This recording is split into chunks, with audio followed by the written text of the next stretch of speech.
For people who are secular, who don't have that level of religious belief, and let's remember, almost everyone in this country that gets married, there is usually a pastor or a rabbi or an imam. But is it going to be that level of observance where they're going to require a religious divorce? For most people, no. Hello, everyone. Thank you so much for joining us today. My name is Vicki Townsend, and I am the president of Divorce Right. I'm so happy to have Jackie Harounian here today. We're going to be talking about religious divorces. And this is really important as you have a highly diverse team, and you will be surprised at the differences in how they experience their religious divorce. So I want to tell you a little bit about our guest today, Jacqueline Harounian. She is a partner of the Law Firm of Wisselman, Harounian Family Law, established in 1976. And she is a recognized leader in the field of New York matrimonial and family law. Her unique multidisciplinary background includes a graduate degree in behavioral forensic psychology and family systems therapy, which enables her to adeptly handle and successfully resolve complex divorce, custody, and support matters in the family and Supreme Courts on Long Island and New York City. She is recognized as an AV preeminent rated litigator, and having tried numerous and complex high income and asset marital and family law cases, as well as bench trials, and having prepared and argued appeals before the first and second departments of the appellate division. Ms. Harounian has demonstrated her competence and credibility with judges and adversaries. Thank you, Jackie, for doing this with us today and talking about this important topic of how different religions experience divorce in different ways. I've heard you do this before. I'm excited to have you do this on our podcast here today. So I'm going to let you take this over because you really are the expert in this field across the country. Oh, wow. Thank you very much, Vicki, and I appreciate the introduction. This is a topic that I really do enjoy speaking about, and I'm going to widen the lens a little bit and take a step back and just talk about diversity and inclusion, which really does include people of different religious and cultural backgrounds, and also same-sex partners and marriages and divorces. There is a different level of sensitivity that I think employers need to have, and that as a society we need to understand that everything, including trauma, including family law crisis, affects people in very different ways. We just don't know because we don't have that perspective. So I'm going to share a little bit about myself so you can understand how I got to this point where I really do speak nationally on religious divorce issues. I'm a daughter of Middle Eastern immigrants. My parents immigrated here from a very traditional culture, and I was raised in a very traditional culture, and my parents were also religious refugees because we're actually Jewish. So Middle Eastern Jewish is a very, very tiny part of the culture, but it really informs who I am and why I can speak about topics like the Islamic marriage contract and the Jewish get. And also, I've developed an expertise in dealing with Catholic annulments, in dealing with clients that are Baha'i or Jehovah's Witnesses. I do have a national religious divorce practice. You can't always tell what background someone has just by seeing them. So someone might appear to you to have an American background because they have an American last name, but you don't know what their own upbringing is. You don't know what their values and cultures are. And all of that does affect how they experience family law matters. Throughout eastern parts of this world, and I would include Middle East, I would include Asian, I would include traditional cultures, even in South America, people that have very traditional values are going to stigmatize divorce in a very, very significant way. In Middle Eastern communities, in Asian communities, African communities, divorce is very rare, relatively speaking, compared to American and Western culture. Mm-hmm. And what that means is when those families are going through family law matters, there is a very high degree of stigma. There is a lot of blaming and shaming experienced by both the husband and the wife. And what that means is they're going to be very private about those matters, and it's going to create a lot of embarrassment and humiliation if anyone finds out. On the other side, there's a high degree of parties going through family law matters and then reconciling because their community will get involved, and sometimes they will repair the marital rift and the marriage will succeed. For this reason, a lot of times when employees are going through very sensitive, embarrassing matters, they won't want to talk about it. They will want to keep those details private, and yet it will affect their work performance in many ways. It will affect how they live and where they live, because maybe the family life is disrupted. There's also, unfortunately, a very high degree of domestic violence in traditional marriages, sometimes in certain religious and cultural communities. And that is because divorce is so stigmatized.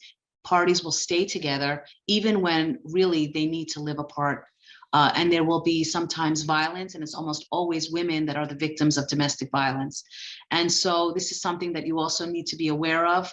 If your employee is either a male or a female, be sensitive to the fact that there might be domestic violence going on, and offer support if necessary. In the other podcast, Vicky, I mentioned that if you have an employee that seems withdrawn or depressed or is missing work, or there seem to be things going on, but you don't really know what it is, they're not necessarily going to share those details with you, especially in certain traditional cultures, but be aware of it and offer support if they need it, because sometimes they really do need it. There is almost a degree of risk of a woman leaving a marriage in certain traditional religious and cultural communities, because the risk of domestic violence, the risk of death, the risk of real harm really is the most critical at the time when the person tries to leave.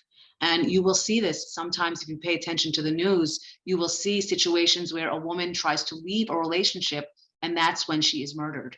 Or, it's a situation where she doesn't have any power in her marriage. It's not always specific to certain cultures. This is really a domestic violence issue overall, that the greatest risk is when she tries to leave. So what are the types of religious divorce issues that I encounter in my practice? I'm going to break it down a little bit based on certain religious practices. What makes religious divorce so interesting is that it really is based on thousands of years of tradition in a culture. So throughout the Middle East, there's something called a meh or a mehriye. It's a religious contract that provides financially for the wife. So you will see religious marriage contracts in Pakistan, in Iran, in Iraq, in Syria, throughout the Middle East, where in Muslim culture, a wife is entitled to an extra sum of money, which is agreed upon at the wedding. So during the wedding, it's a very beautiful part of the ritual. It's something that the whole community and the elders of the community are involved in. At the time of divorce, it definitely can create an extra obstacle in resolving a family law matter. So it's there, it's another issue to be resolved. It's mostly a financial issue, but it relates also to the stigma and the community involvement when the parties have to work out their resolution. In the Jewish religion, there is something called a religious divorce as well. It's called a get. And it's also very much interrelated to the issue of control, because only the husband can issue a religious divorce, which is a get. And which means that sometimes wives are stuck in marriages that they want to end, but they can't because the husband won't agree to the get.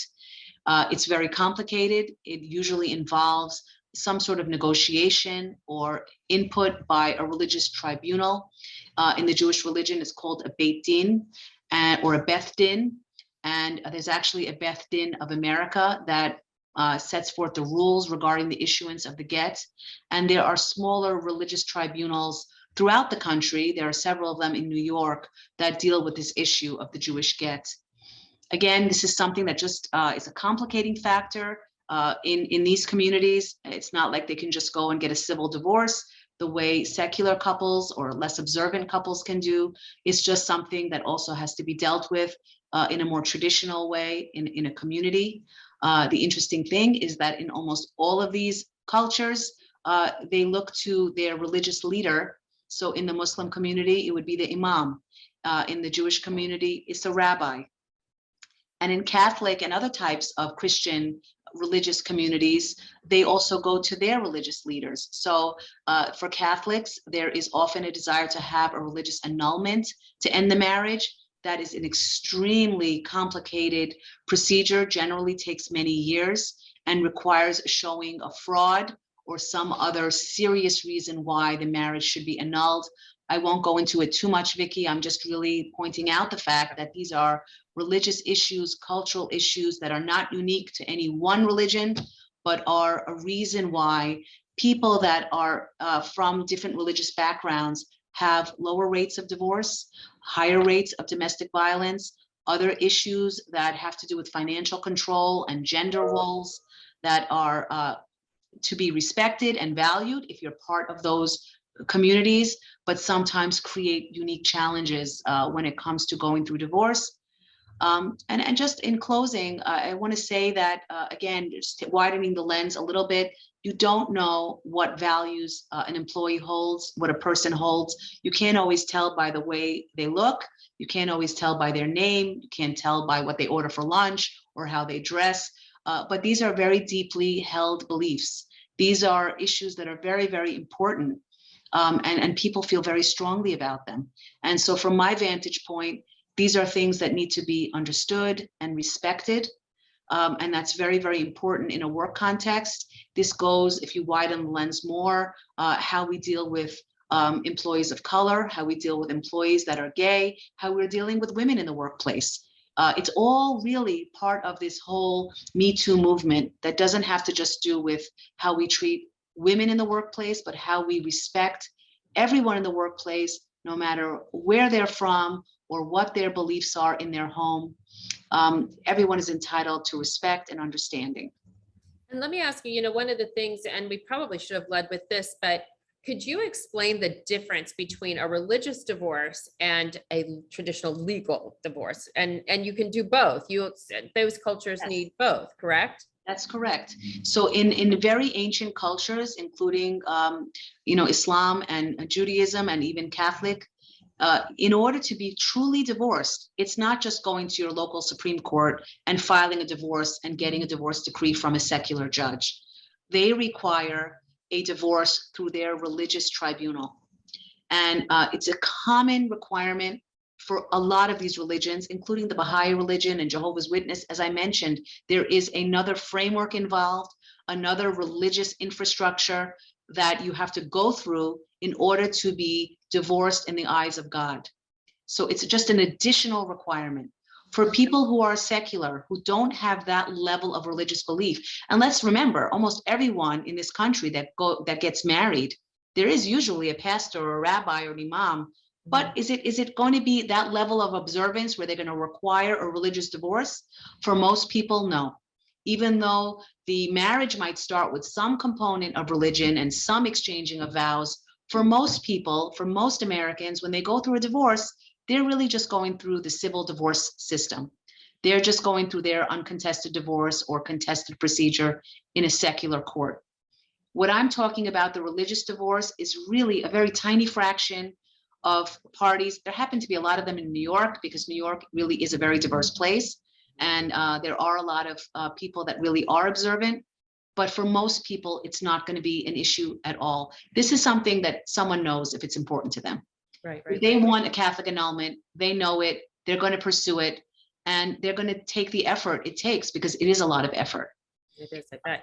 Let me ask you, so as we wrap this up, what are some 3 tips that you can give our HR supervisors, managers, directors? What are 3 tips around the cultural and the religious divorce process for their employees? What can they do to help that process? I think a lot of the HR, just being aware of the issues are very similar to what's gone on with sexual harassment training that is required in New York now by HR.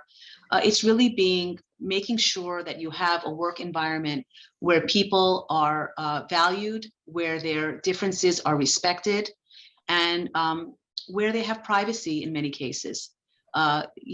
People, especially from religious divorce backgrounds, Middle Eastern backgrounds, and Eastern backgrounds in general, are going to feel very ashamed and are going to have a tendency to hide their marital problems, their family law problems. They're not going to openly discuss problems with their children or financial problems even. This is really a private culture where these things are kept usually hidden. And if they're going to be dealt with, they're going to be dealt with in their community. So be mindful of that, respect boundaries of privacy, and at the same time show support, especially if someone really shows that they are being impacted by something going on at home. I would say there's just an extra level of concern I would have regarding victims of domestic violence.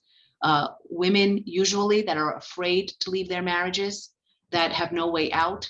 You might see in those cases, people stop going to work or really shut down because they're almost imprisoned in their marriages. And so if there's a way for HR to be sensitive to that, it really would depend on the company whether they can do that. And the last thing as a tip I would say is that we all have a goal of working in companies where there really is a level of acceptance and respect. And I think that's an ideal that we can all move towards. Hopefully that'll be a lesson that we learn from this pandemic, how valued it is to work in an environment and to have coworkers that like coming to work and feel good in their companies, because those are the workers that are going to really be the most productive, the most loyal, and really add to the bottom line in a meaningful way. Well, Jackie, I knew that you were the right person to have on this, and I would highly recommend that anybody that's listening to this that has a religious divorce in their employees, I highly would recommend that you connect with Jackie, and we'll have her information at below this podcast or YouTube video.